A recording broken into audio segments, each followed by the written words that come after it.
চাওক যেহেতু দৈয়াং আঞ্চলিক অনুসূচিত জাতি ছাত্ৰ সন্থাৰ নৱনিৰ্বাচিত যিখন সমিতি সেই সমিতিয়ে যোৱা 6 জুলাইৰ পৰা 15 দিনীয়া যি গ্ৰীষ্মকালীন পাঠদান কাৰ্যসূচী মেৰাপানী টাউন হাইস্কুলত অনুষ্ঠিত কৰা হৈছিল।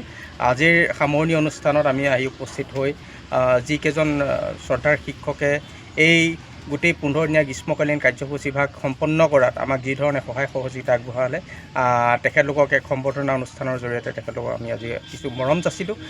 আমাৰ মাজত শ্ৰদ্ধাৰ সুৰেশ দাস ডাঙৰীয়া, সোমনাথ দাস ডাঙৰীয়া, প্ৰাঞ্জল দাস ডাঙৰীয়া, আছফিকুৰ ৰহমান আৰু নজৰুল হুছেইন ডাঙৰীয়াৰ উপস্থিতিত যি আমি দৈয়াং অঞ্চলৰ ছাত্ৰ ছাত্ৰীৰ যি শৈক্ষিক উত্তৰণ সেই শৈক্ষিক উত্তৰণৰ ক্ষেত্ৰত অৱদান আগবঢ়াই তেখেতলোকক 15 দিনীয়া যি গ্ৰীষ্মকালীন বিনামূলীয়া পাঠদান কাৰ্যসূচী আগবঢ়োৱা হৈছিল তাত তেখেতলোকে যি ধৰণে আমাক সহায় সহযোগিতা আগবঢ়ালে আমি তেখেতলোকক সদৌ অসম অনুসূচিত জাতি ছাত্ৰ সন্থাৰ মাজৰ পৰা ধন্যবাদ জনাইছোঁ।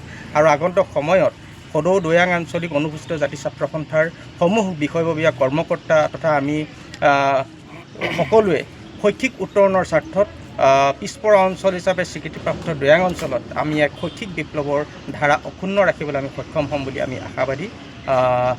আৰু আমি আশা কৰিম যে যিসকল ছাত্ৰ ছাত্ৰীয়ে যোৱা 15 দিনীয়া কাৰ্যসূচীত আমাৰ লগত সহযোগিতা আগবঢ়াই তেখেতলোকে শিক্ষা গ্ৰহণ কৰিলে তেখেতলোকক আগন্তুক হাইস্কুল শিক্ষান্ত পৰীক্ষাত সুখ্যাতিৰে উত্তীৰ্ণ হৈ দৈয়াং অঞ্চললৈ এক গৌৰৱ কঢ়িয়াই আনিব বুলি আমি আশাবাদী। ধন্যবাদ। জয় অসম, জয়।